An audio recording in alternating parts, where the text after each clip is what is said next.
oynuyoruz. Ve bugün de kanal açtım. Özümüzde bizim çeşitli kanalımız var idi arkadaşlar. Biraz yavaştan açalım. Gelen videolarda yorumlara yazarsınız hansı oyun oynuyor. Ben bugün tezə kanal açtığım için bilmedim. Yorumlara yazarsınız hansı oynuyor. Ve ise bir de bilgilerde hansı modu yükleyip onu da.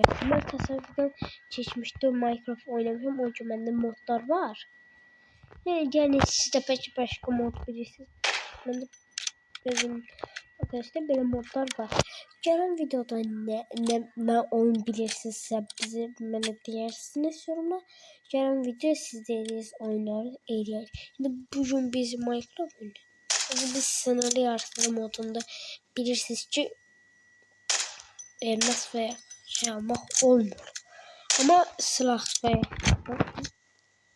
silahlar almak olur. Silahlar almak olur.